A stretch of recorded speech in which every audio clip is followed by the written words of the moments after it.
you've come. Do you feel that you've come really far? Do you appreciate what has happened here? You know, it's funny you mentioned that this week somebody spoke to me about it Mm. and said a lot of times, Joseph, we just look at you from a perspective of, oh, you're with us, you've been doing music. But sometimes you were saying, I think of what our industry could have been if you had not done what you did. So that was so powerful for me. It's because he then went deep. It was more spiritual and prophetic. It was a man of God who was speaking to me in terms of how he's followed our journey from how Zimpraise began, the artists that have grown out of the group, and it made me actually realize that, you know what, sometimes you forget to look at the milestones you've taken. Yeah. So, which is why for the road to 20, it's gonna be us. It's a tell-all story. The mistakes, the things I feel like as a young leader I should have watched over, but I had no one to tell me because it was new territory. Yeah. And everything we've been doing as Zimpraise has been sort of pathfinding and creating new roads. So a lot of times you make certain mistakes because no one has walked that road. Yeah. And there are a lot of things that, with this road to 20 journey, we're going to be talking about and I'm going to be sharing. I think at some point I was too young to say certain things because I thought, oh, my opinion, I'm a young man. Yes. I can say these things. People are going to ask me, what do you know about the industry? But I think after 20 years, there's so much I can share, even with the young people that are coming into the industry, to sort of say, hey, be careful of that because it's going to lead to that. And I think with this road to 20, it's a tell it all. I mean, I haven't been here for an interview in a very long time. Actually, yes. I think I last spoke to you over the phone about an event that was happening at Endimila or something. Yeah. And then we've actually never sat down. Yeah. And we still need to do that and celebrate the journey. Particularly the evolution. Yeah. I don't know if you notice or understand that you were right at the footing of what God was doing with the evolution of Zimbabwean gospel music industry. Do you hear what I'm saying? Like the new sound, the new look. You were right there to pick up the baton. We thank God. And then just run with it. So we're going to talk about all those and more. But I really want to sort of just, as we wind down this interface that we've had today and talk about, the expansion that you've had. How easy or how difficult is it for you to expand into all those little things or big things that you were saying, where you've got the kids or you've got the talent and things like that? How have you been able to tie it all together and still present to us a product that is finished? It hasn't been easy. It's actually a very, very hard thing. Like any industry, when you're establishing, you need to get the right partners to help you. And I think for us, the most difficult thing has been, especially in the gospel music industry. And sometimes I, sit down with these young founders of different visions, and I ask them, how are you guys doing? Because I know how it was for me. I didn't have anyone to ask me, hey, Joseph, are you okay? Do you have enough money? Are you able to do this? Because it's a lot. It's a lot of money. It's a lot of pressure. But over the last 2-3 years, it has also become easier because we've had partners that have come in and said, look, they caught on to the vision and they understood. So, for example, when Nyaradzu Group came in, I'm sure you've been seeing them. They came in and they said, look, we know what you want. And they say, Joseph, what do you want to do? And, I told, the CEO, Mr. Mataranyika, that, look, I think your vision and ours can carry each other. You have a vision of giving a decent burial and a decent send-off to someone. And we are preaching the message of the afterlife after that send-off. So our message carries and resonates. Wow. So can we carry each other? And, they came in and they've never backed off. They've stood with us. And a lot of other partners that have then come in, without mentioning their names, but they came and they said, look, we want to partner, we want to work with you, we want to do Afri-Praise, we want to grow Zimpraise. And it's always a blessing when you get people who look at the vision and they're like, that is something that is going to go global. And we grow together. So, every time I have a chance to sit with people who are well established and they can help, I always encourage them, why don't you, partner with these young groups? Why don't you do this? Why don't you bring your resources or your knowledge so that we are able to expand and grow in terms of what God has really put inside us as the musicians. I love that. Yeah. And I love that for you and for us and for everybody who's listening. So it is 24 minutes to 9 o'clock. At a quarter to 9 o'clock, we get into a new program. So we're winding things down here with Joseph Madziyire, who's the founder and CEO of Zimpraise and Afri Legacy. And we are just scratching the surface in the interest of time, because we are actually going to sit down with him and go through his 10 songs and get into his mind and his heart and just the journey that he has walked. But listen, he has shaped Zimbabwe's gospel music industry in powerful ways through Zimpraise. He's united voices, generations, and cultures in worship, from massive live events to soul-stirring songs. His leadership continues to bless the continent and beyond. And Mr. Joseph Madziyire is right here, live on Star FM, sounding good all the time, together with Capitalk 100.4 FM, Harare's Heartbeat. A young Joseph now who's coming up. I see Josh Mtima. There's Bishop Gamaliel from Joyful, and the other ones that are coming up. The mentorship and the kamidwifre, and things like that.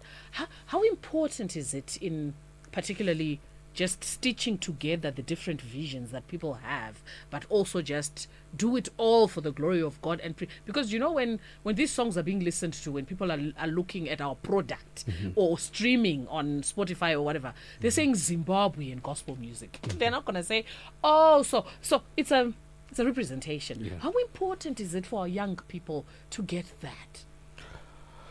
Do you know that is one of the most important things for any young person to have. I wish I had known earlier, because at some point I found myself in a place where I had nobody to talk to. And sometimes there are many, but there are very few. And by that I mean you've got so much noise around you, and you need that quiet space of people you can trust, talk to about your own personal life, about the hardships of leadership as a young man. I think in 2014 I wrote a book that was called Young Boy Lead. I didn't know the half of it that was yet to come. Hey. And now I look at my life, 20 years later, Zimpraise, maybe 25 years plus in the music industry. There's so much that one learns every day. And like Paul says, I press on. Every day it's a new experience, and you're navigating new territories. So, mentorship is very, very, very important, because half the things you are dealing with at that level, someone has already dealt with it and defeated it. So it's always easier to go and ask the one who has gone. I think even the Bible says that, ask the ancient paths. Because there's something that you can, you can create a new sound, you can have a new band, you can have better vocalists and all that. But there's something you can never take away from people like Bana, Baba Charamba. Yep. It's the experience. No matter what I do, I cannot steal an experience. Yep. I have to go through it. Unless I have been told, be careful here and there and there, there's going to be issues. Only experience can give you that.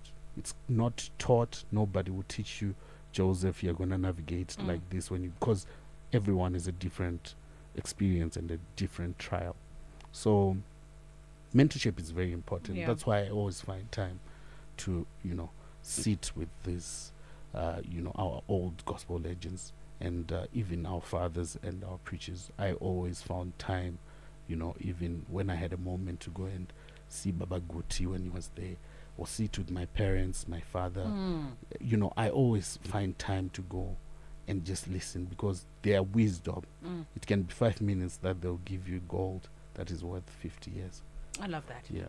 So in the preservation of the fabric of Zimbabwe's gospel music and just where we're going and the innovations around it and evolution, Joseph says, mentorship is one of the biggest pillars. I know we are now streaming live on our Facebook, but next week I promise you that we're going to be back with the fuller version. I see a lot of messages on WhatsApp. We'll definitely do justice next week. And I'm going to let Mr. Madziyire go in a bit. We've got about 4 minutes to go to the next event. So I'm going to play a song that I'm going to pick for him on his list as we just, prepare to have this proper sit down next week. Sharon Manyunganise Cherai did a song called Akatendeka. In what moments do you listen to this song? What emotions are evoked in you? What lessons do you draw, or do you hear echo when you listen to Akatendeka as we wind down? It's funny that you ask about this song because when I wrote this particular song, wow, Akatendeka, you wrote the song. Yes, I love that. And I remember when I wrote it, that was 2014. I was going through it, and I thought that was it, but that was it at that level. Okay. So I remember crying and thinking about media said this, thick skin. Yes, and why took a but status why chema. So at that point I would go through stuff and emotions and cry by the bedside and pray.